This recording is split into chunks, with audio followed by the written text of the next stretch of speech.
Hello बच्चों, good evening. मैं GD Agarwal, Agrabandhu ज्ञान केंद्र से। बच्चों, आज हम फिजिक्स की क्लास स्टार्ट कर रहे हैं। क्लास 11th का पार्ट मैकेनिक्स। ठीक है ना। कल भी मैंने इसके बारे में थोड़ा सा बताया था। आज मैं फिर से इसको रिपीट कर रहा हूं बच्चों, थोड़ा सा ध्यान से सुने। कल मेरा हैंड रिटन मटेरियल था, आज आपको परफेक्ट तरीके से टाइप्ड मैटर दिख रहा होगा। और पॉसिबल अगर हो बच्चों, तो हर एक बच्चा अपनी कॉपी और पेन निकाल करके मेरे साथ साथ इसको नोट भी करते चले जाएं। बहुत बेनिफिशियल होगा आपके लिए। बस स्टार्ट करते हैं। फिजिक्स का फर्स्ट चैप्टर आपने देख लिया होगा, डायमेंशनल एनालिसिस। आप बस नोट करना स्टार्ट कर दें बच्चों, जरा ध्यान दें। मैं थोड़ा सा और बोल्ड कर दे रहा हूं बच्चों, इसको देखें जरा ध्यान से।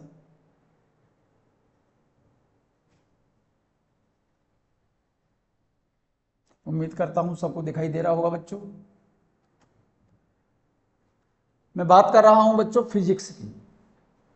जैसे मैंने कल बताया था आपको, क्लास 9th में जब आपने साइंस सब्जेक्ट पढ़ी थी, साइंस की बुक जब परचेज की होगी आपने, और क्लास 9th में जब साइंस सब्जेक्ट को ओपन किया होगा, तो उसके अंदर आपको साइंस की 3 ब्रांच मिली होंगी आपको।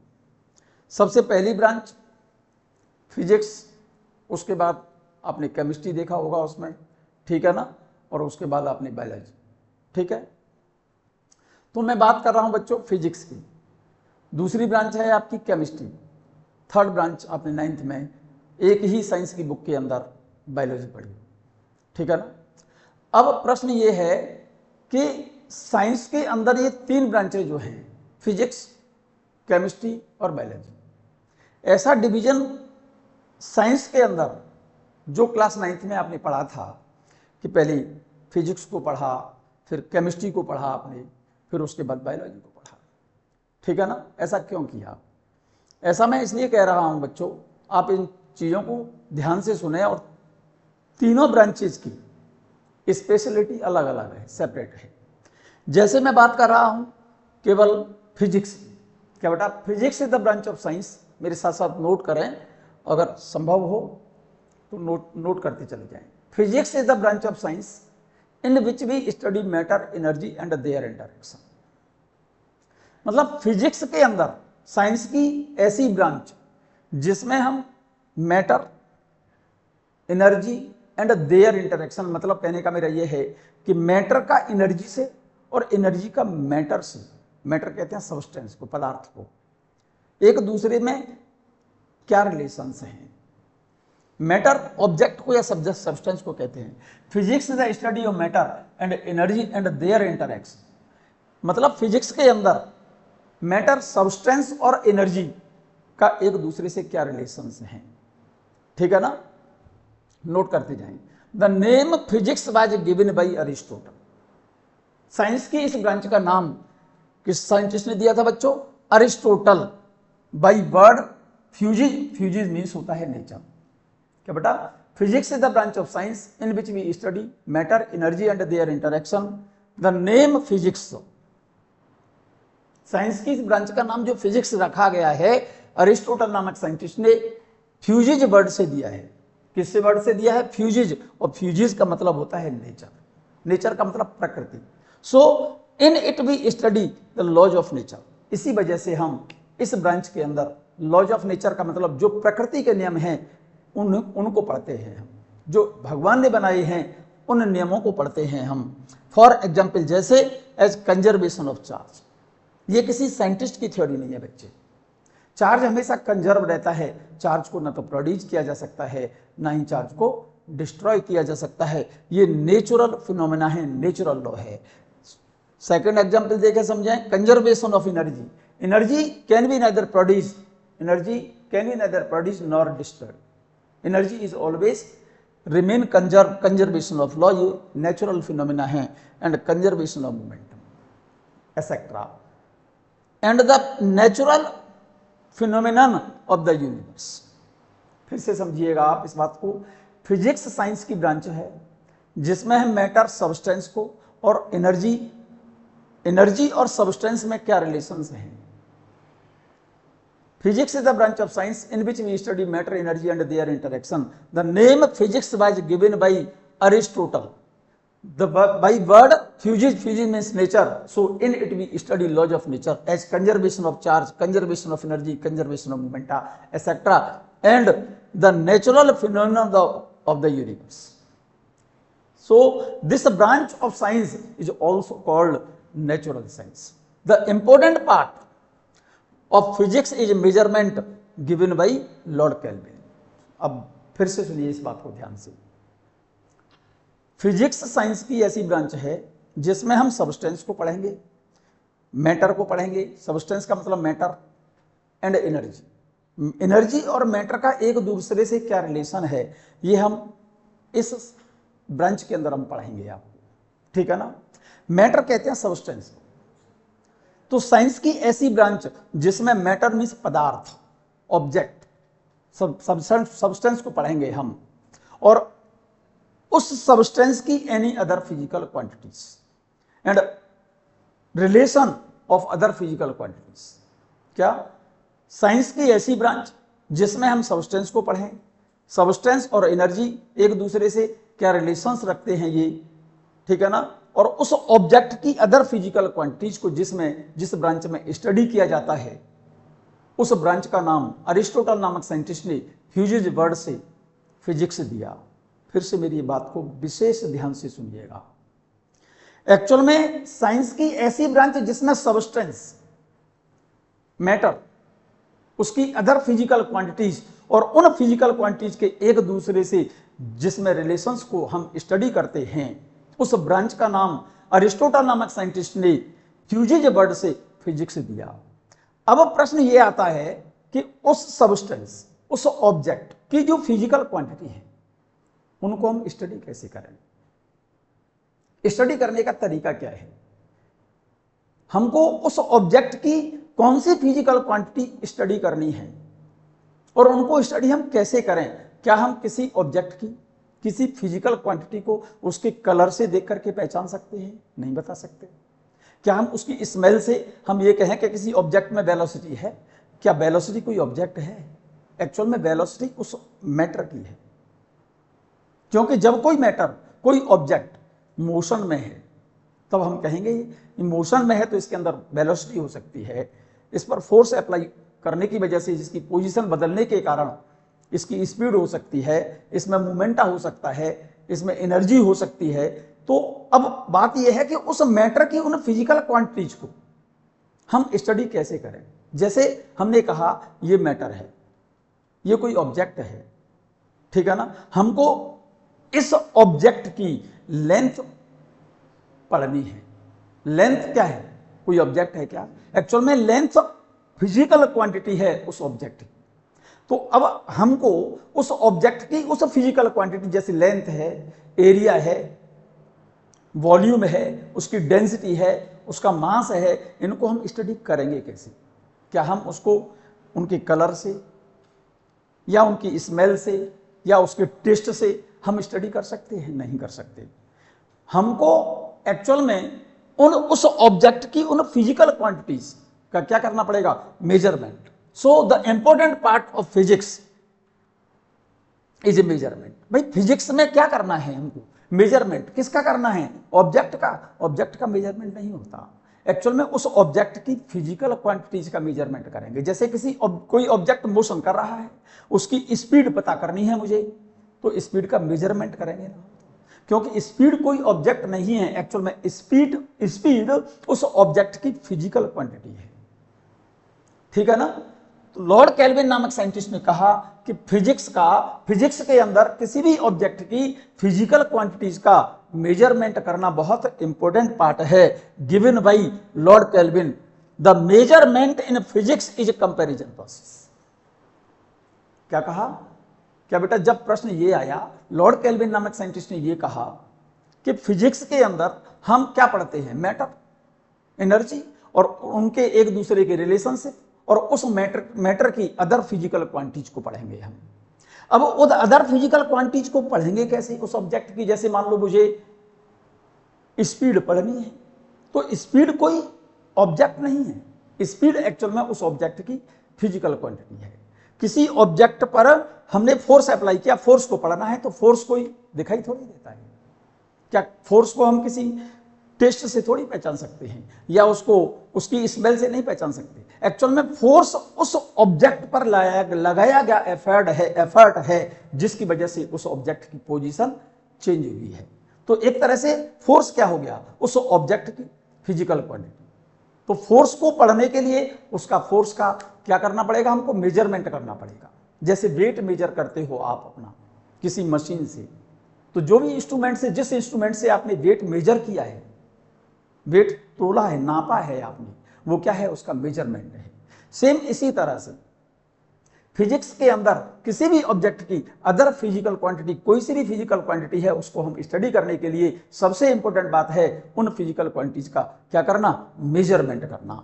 Given by Lord kelvin. So the measurement, क्या बेटा, the measurement in physics is comparison process. तो लॉर्ड केल्विन ने ये बताया क्या, कि फिजिक्स के अंदर किसी भी ऑब्जेक्ट की, किसी भी सब्सटेंस की, ऑब्जेक्ट कह सकते हैं, सब्सटेंस कह सकते हैं, मैटर कह सकते हैं, उसकी फिजिकल क्वांटिटीज का मेजरमेंट करना पड़ेगा, लॉर्ड केल्विन ने कहा। लेकिन प्रश्न ये आया कि मेजरमेंट करे कैसे। लॉर्ड केल्विन ने कहा कि मेजरमेंट किसी भी ऑब्जेक्ट का करना है तो कंपेयर कर लो। फॉर एग्जाम्पल, जैसे मान लो कोई ऑब्जेक्ट है, जैसे बाइक है आपकी, आप बाइक से जा रहे हो।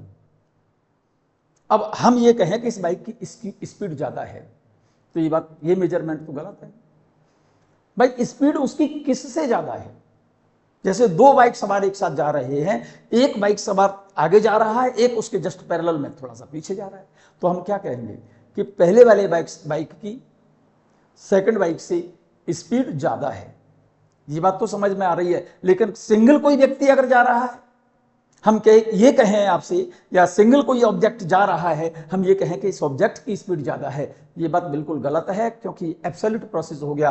अगर हम ये कहें दो ऑब्जेक्ट चल रहे हैं, एक ऑब्जेक्ट आगे जा रहा है, एक ऑब्जेक्ट उसके जस्ट पीछे है, तो हम कहेंगे एक ऑब्जेक्ट की जो पीछे है उसकी स्पीड कम है, जो आगे है उसकी स्पीड ज्यादा है।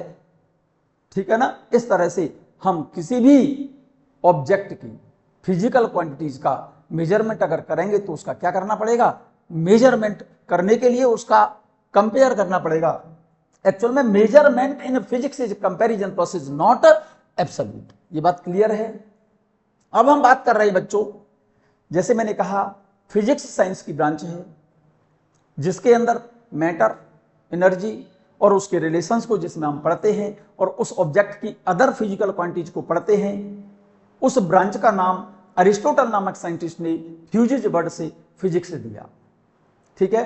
फ्यूजिज मीन्स होता है nature. So in it we study laws of nature as conservation of charge, conservation of energy, conservation of moment etcetera.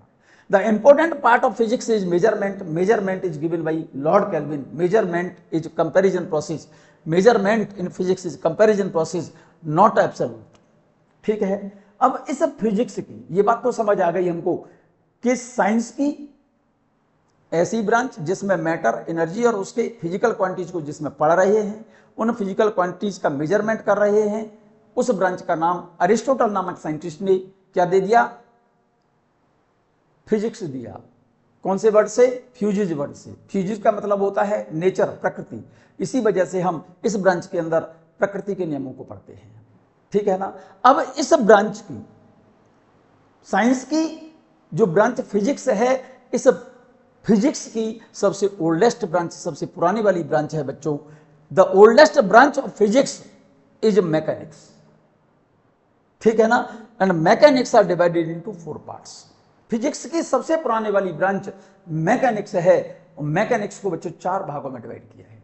अब प्रश्न ये है कि फिजिक्स की सबसे पुराने वाली ब्रांच जो है मैकेनिक्स जो है, what is the mechanics. Mechanics actual में है क्या।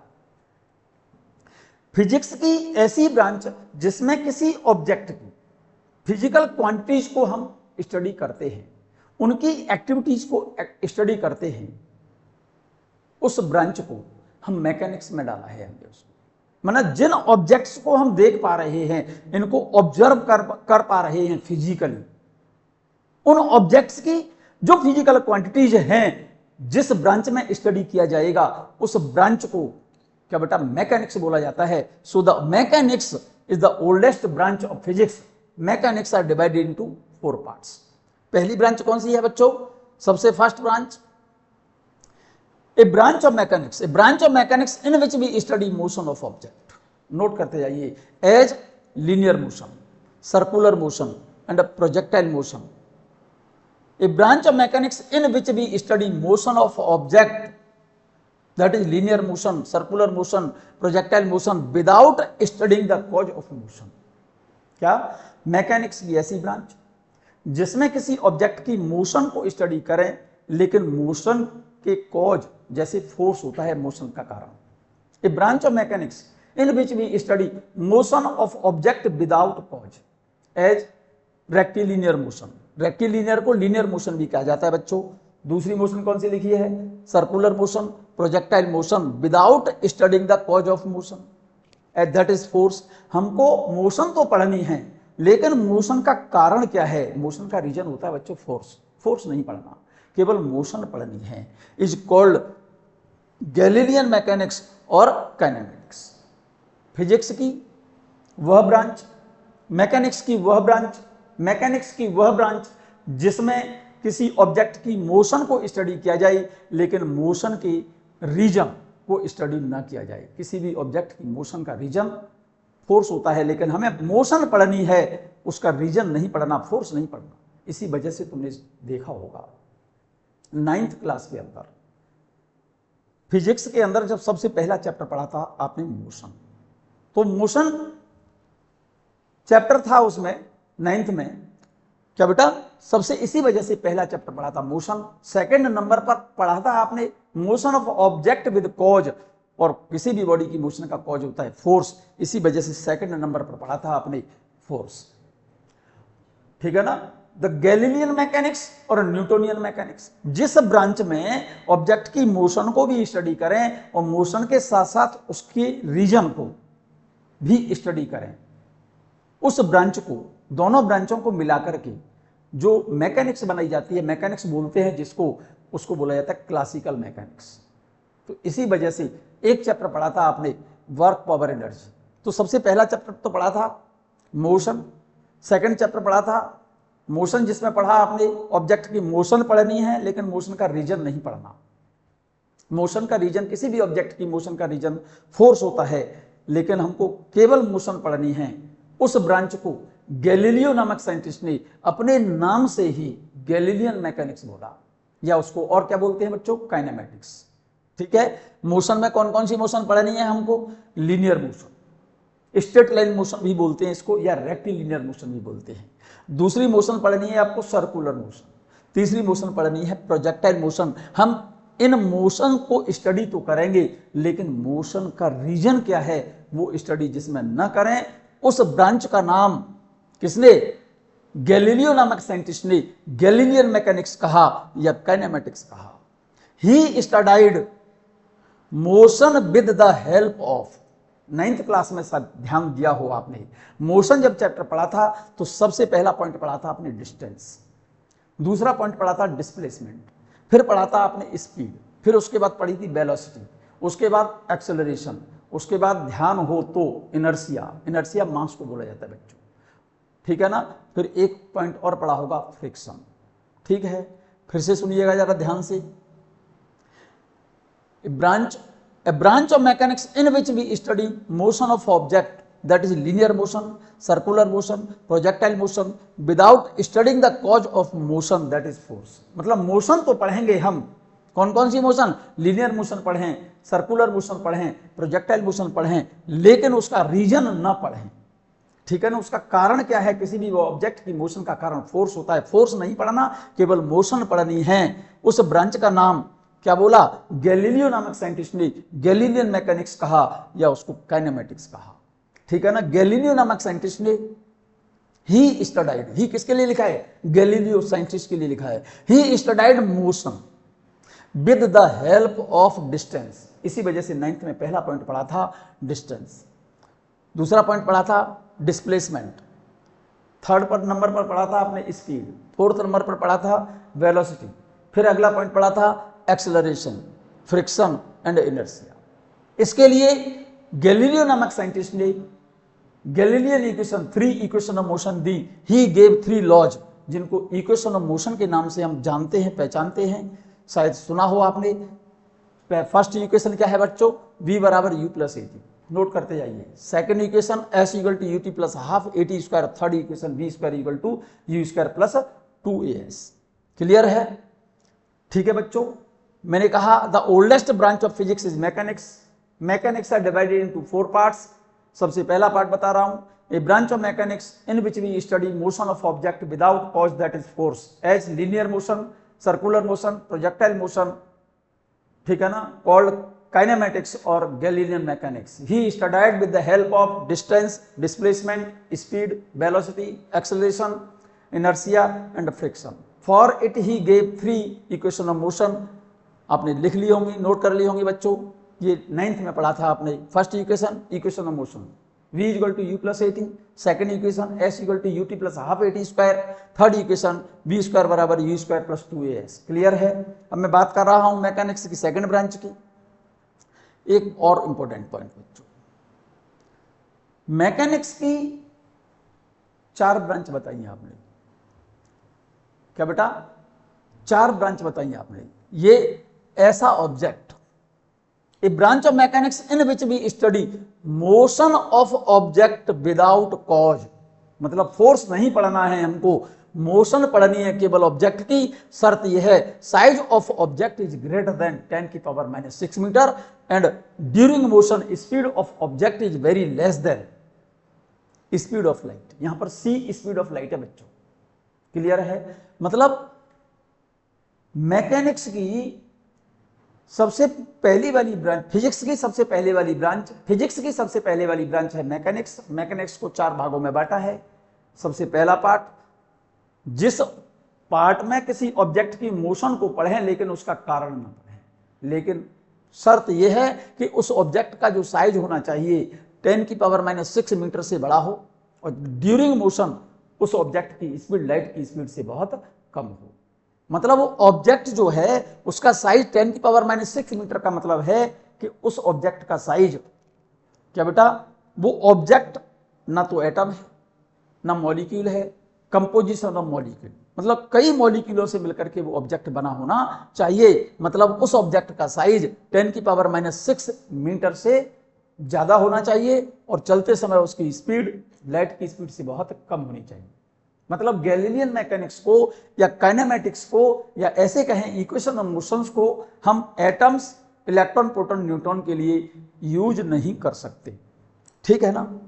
दूसरी ब्रांच बच्चों मैकेनिक्स की, ऐसी ब्रांच जिसमें किसी ऑब्जेक्ट की मोशन पढ़े विद कॉज, मतलब मोशन को भी पढ़ना है लेकिन मोशन के साथ साथ उसका कारण क्या होता है, फोर्स भी पढ़ना है। और जिस ऑब्जेक्ट की मोशन पढ़नी है उस ऑब्जेक्ट का साइज 10 की पावर -6 मीटर से बड़ा होना चाहिए और चलते समय उसकी स्पीड लाइट की स्पीड से कम होनी चाहिए। इस ब्रांच को न्यूटन नामक साइंटिस्ट ने, सर आइजैक न्यूटन, ठीक है ना, इसको न्यूटन के नाम से जानते हैं बच्चों। क्या बेटा? ऐसी ब्रांच जिसमें किसी ऑब्जेक्ट की मोशन को पढ़ेंगे, मोशन के साथ साथ उसका कॉज भी पढ़ेंगे। मोशन का कॉज होता है फोर्स, मतलब मोशन भी पढ़नी है और उसका रीजन भी पढ़ना है। जिन ऑब्जेक्टों की मोशन पढ़नी है, यहां पर भी वही कंडीशन है, size of object is greater than 10⁻⁶ metre और चलते समय उनकी स्पीड लाइट की स्पीड से बहुत कम हो। नोट करिए आप इस पॉइंट को, इस पॉइंट को नोट कीजिए सब बच्चे। क्लियर है?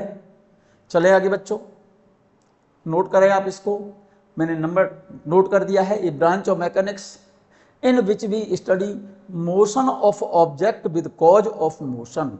किसी ऑब्जेक्ट की मोशन का कॉज फोर्स होता है, मतलब मोशन के साथ साथ उसका कॉज भी पढ़ना है। इज कॉल्ड न्यूटोनियन मैकेनिक्स, और उसको क्या बोला न्यूटन नामक साइंटिस्ट ने, न्यूटोनियन मैकेनिक्स बोला और डायनेमिक्स बोला।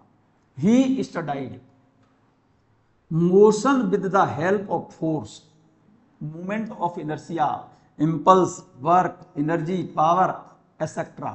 ठीक है? He gave 3 laws of motion. Newton नामक साइंटिस्ट ने क्या बेटा? ब्रांच, सेकंड ब्रांच बता रहा हूं मैकेनिक्स की। क्या बेटा? Second branch. फर्स्ट ब्रांच समझ गए होंगे। A branch of mechanics in which we study motion of object without cause as force. Motion पढ़नी लेकिन कॉज नहीं पढ़ना। कॉल्ड काइनेमेटिक्स और गैलीलियन मैकेनिक्स। ठीक है ना? मोशन कौन कौन सी पढ़नी होती है इसमें? काइनेमेटिक्स में और गैलीलियन मैकेनिक्स में। एक तो स्ट्रेट लाइन मोशन, जो 9th में पहला चैप्टर पढ़ा था। दूसरी मोशन पढ़नी है हमको सर्कुलर मोशन। थर्ड मोशन पढ़नी है हमको कौन सी? Projectile motion. ठीक है ना? ही स्टडीड, गैलीलियो नामक साइंटिस्ट ने क्या बेटा काइनेमेटिक्स को या गैलीलियन मैकेनिक्स को स्टडी किया। किसकी हेल्प से? Distance, displacement, speed, velocity, acceleration, inertia. Inertia mass को बोला जाता है बच्चों।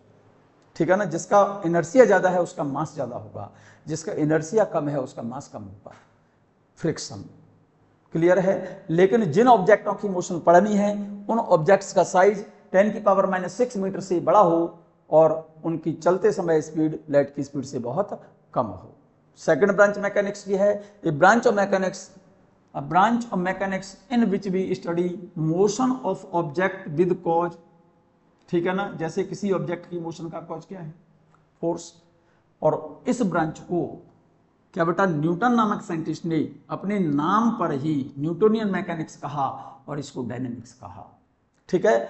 ही studied motion of object with the help of force, movement of inertia, impulse, impulse समझते हैं, work, energy, power, pressure etcetera. He gave 3 laws of motion F. जैसे first Newton's laws पढ़े होंगे, Newton's laws of motion. First law of inertia. Law of inertia जानते होंगे। अगर कोई object rest पर है तो रेस्ट पर रहना चाहिएगा, मोशन में है तो सेम स्पीड से सेम डायरेक्शन में मोशन करता रहेगा जब तक उस पर कोई एक्सटर्नल फोर्स अप्लाई ना किया जाए। मतलब फर्स्ट लॉ को, न्यूटन्स फर्स्ट लॉ को लॉ ऑफ इनर्शिया से भी हम जानते हैं। क्या कहना चाहता है न्यूटन्स फर्स्ट लॉ? कि कोई ऑब्जेक्ट रेस्ट पर है तो रेस्ट पर ही रहना चाहता है, या मोशन में है मोशन ही करते रहना चाहता है। मतलब जो ऑब्जेक्ट अपनी पोजीशन के चेंज होने का क्या करे? अपोज करे। क्योंकि हर एक ऑब्जेक्ट अपनी पोजीशन के बदलने का क्या करता है? अपोज करता है। रेस्ट पर है, रेस्ट पर रहना चाहता है, मोशन में है तो मोशन करते रहना चाहता है। कब तक? जब तक उस पर कोई एक्सटर्नल फोर्स अप्लाई ना किया जाए। इस लॉ को लॉ ऑफ इनर्शिया के नाम से जानते हैं, न्यूटन्स फर्स्ट लॉ। ठीक है ना? सेकंड लॉ क्या है बच्चों? F = ma। ये वेक्टर फॉर्म में लिखा हुआ है बच्चों। इस पर वेक्टर डायरेक्शन एरो से मैंने बना रखी है। यहां पर फोर्स वेक्टर है और एक्सेलरेशन वेक्टर है। मास क्या है? स्केलर है। ये न्यूटन सेकंड लॉ है। न्यूटन सेकंड लॉ के नाम से जानते हैं हम इसको। और न्यूटन सेकंड लॉ है एक्चुअल में rate of change of linear momentum is equal to force applied on the system. P यहां पर मोमेंटम है, इसको लिख सकता हूं मोमेंटम को क्या बेटा? Mass into velocity upon change in time. ठीक है? जरा गौर से देखें। एक्चुअल में मास तो चेंज होगा नहीं, ड्यूरेशन ड्यूरिंग मोशन मास तो चेंज होना नहीं है, मास तो सेम रहेगा। और मैं जहां तक समझता हूं आप ये बात जानते होंगे, rate of change of velocity इसको बोलते हैं एक्सेलरेशन। इसी वजह से इस फॉर्मूले को आपने पढ़ा है F = ma। ए एक्सेलरेशन है, ये वेक्टर फॉर्म में है, वेक्टर क्वांटिटी है। फोर्स भी कैसी क्वांटिटी होगी? वेक्टर क्वांटिटी होगी। ठीक है ना? न्यूटन्स थर्ड लॉ पढ़ा होगा, न्यूटन्स थर्ड लॉ पढ़ा होगा शायद आपने ध्यान हो तो। Every action and reaction are equal and opposite. ठीक, चलें बच्चों आगे। मैं बात कर रहा हूं मैकेनिक्स की। 2 ब्रांच बता चुका मैं आपको मैकेनिक्स की, क्योंकि फिजिक्स की सबसे पुरानी वाली ब्रांच मैकेनिक्स है। मैकेनिक्स को 4 भागों में बांटा है। सबसे पहली ब्रांच, जिस ब्रांच में किसी ऑब्जेक्ट की मोशन को पढ़ें लेकिन उसका रीजन, किसी भी ऑब्जेक्ट की मोशन का रीजन फोर्स होता है। फोर्स नहीं पढ़ना, केवल मोशन पढ़नी है। ठीक है ना? जैसे rectilinear motion, motion in straight line कहिए आप इसे, रेक्टिलिनियर मोशन कहिए या लीनियर मोशन कहिए। सेकंड मोशन पढ़नी है आपको सर्कुलर मोशन। थर्ड नंबर पर पढ़ना है प्रोजेक्टाइल मोशन। मोशन तो पढ़ें लेकिन उसका रीजन, उसका कारण क्या है ये नहीं पढ़ना, और किसी भी ऑब्जेक्ट की मोशन का कारण फोर्स होता है। इसी वजह से 9th में आपने सबसे पहला चैप्टर पढ़ा था motion, with the help of distance, displacement, speed, velocity, acceleration, inertia mass को कहा जाता है बच्चों, and friction. This branch of mechanics is called kinematics or Galilean mechanics. For it he gave 3 laws of motion या equation of motion कहिए। सबसे first equation बताई थी आपको v equal to u plus at। Second equation s equal to ut plus half at square. Third equation बताई थी बच्चों, ध्यान हो तो आपको, v square equal to u square plus 2as। लेकिन जिन ऑब्जेक्टों की मोशन पढ़नी है, लिमिटेशन है उसकी कि उन ऑब्जेक्टों का साइज 10⁻⁻⁶ मीटर से बड़ा होना चाहिए। मतलब कहने का मतलब ये है कि वो जिन ऑब्जेक्टों की मोशन पढ़ रहे हो वे object electron, proton, neutron, atom और मॉलिक्यूल ना हो। मतलब equation of motion electron, proton, neutron, atom इनके लिए अप्लाई नहीं किए जा सकते, ठीक है ना। अब सेकंड ब्रांच मैकेनिक्स बच्चों, a branch of mechanics in which we study motion of object with cause, और किसी भी ऑब्जेक्ट की मोशन का कॉज होता है फोर्स, इज कॉल्ड डायनेमिक्स और न्यूटोनियन मैकेनिक्स, ठीक है ना।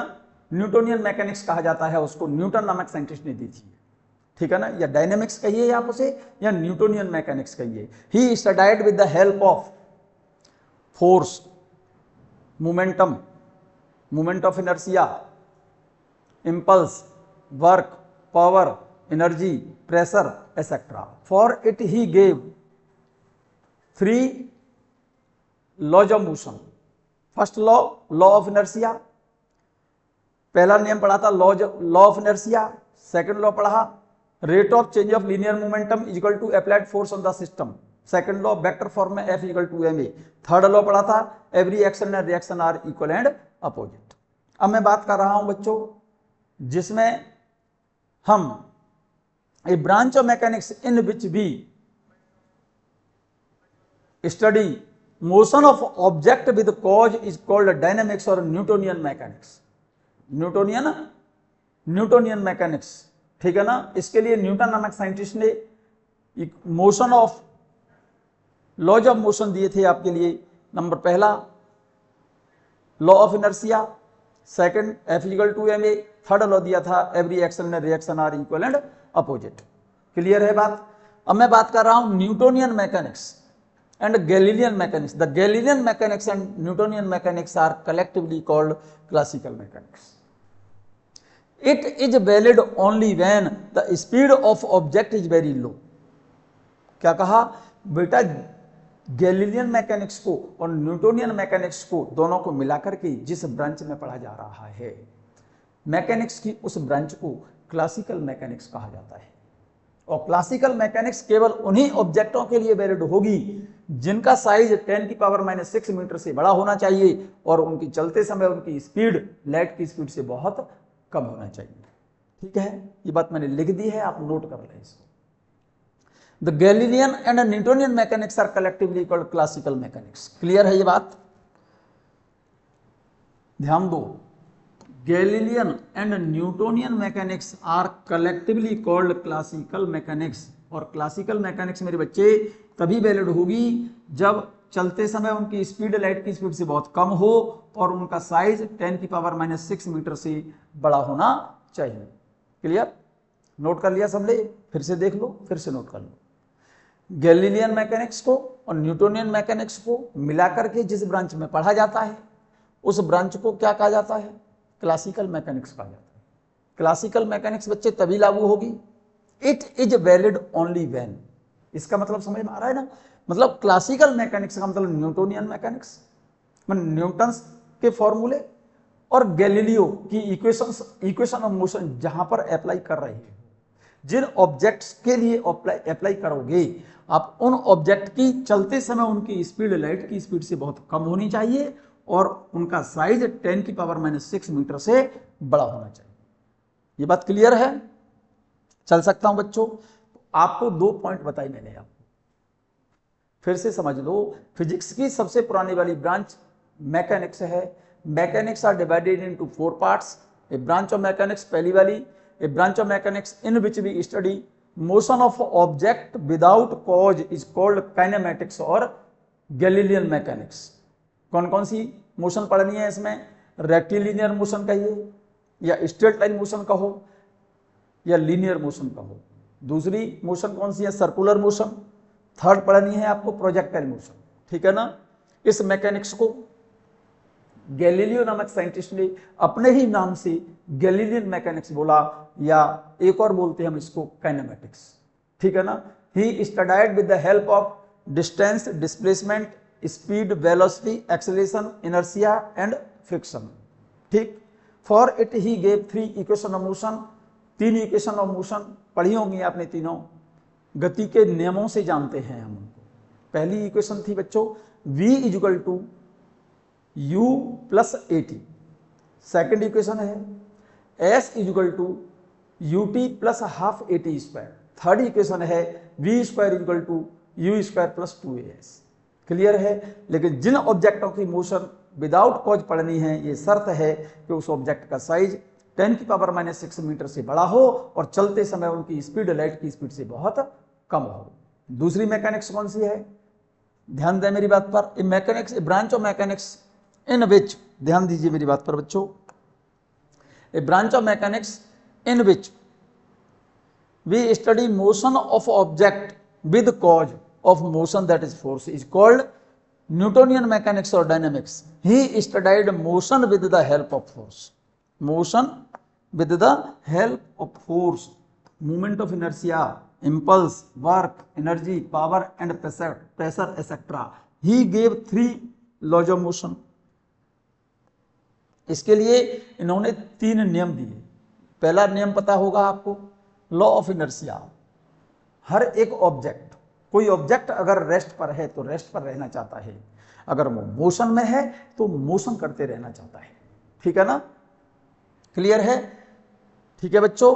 अब मैं बात कर रहा हूं Newtonian and Galilean mechanics are collectively called classical mechanics.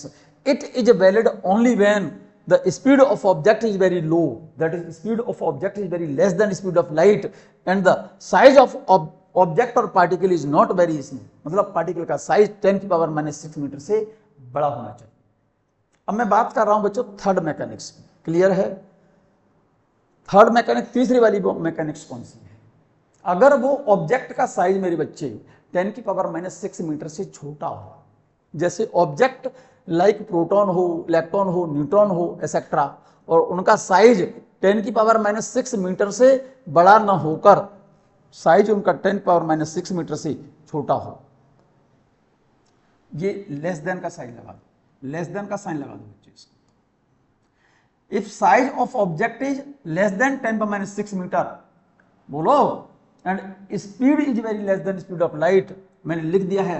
If the size is very small, 10⁻⁶ metre से छोटा हो, then we have to apply quantum mechanics given by Max Planck.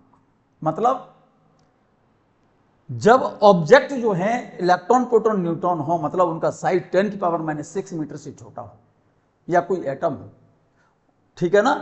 Size अगर छोटा है और उनकी चलने की स्पीड लाइट की स्पीड से कम है, ये बात ठीक है। इसके लिए क्वांटम मैकेनिक्स पढ़ाई जाती है बच्चों, ये क्लास 12th में पढ़ाएंगे हम। ये किसने दी थी? मैक्स प्लांक ने। किसने? मैक्स प्लांक ने। मैं थर्ड मैकेनिक्स की बात कर रहा हूं, फोर्थ मैकेनिक्स की बात कर रहा हूं। अब अगर ऑब्जेक्ट का साइज भी छोटा है, अगर ऑब्जेक्ट का साइज भी छोटा है बच्चों, if size of object is less than 10⁻⁶ metre and speed of object is very close to speed of light, if the size is very small and speed is too much, that is very close to speed of light, then we have to apply relativistic mechanics given by Einstein। ये भी हम class 12th में थोड़ा सा पढ़ाएंगे बच्चों, इसको आप ध्यान रखना। आप यहाँ तक नोट कर लें बच्चों, और जितना मैंने ये पढ़ाया है मैं समझता हूँ सभी बच्चों को समझ आया होगा, ठीक है ना। नेक्स्ट क्लास बच्चों, नेक्स्ट डे हम यहाँ से आगे चलाएंगे, शुरू करेंगे। ठीक है ना बच्चों, गुड बाय, टाटा।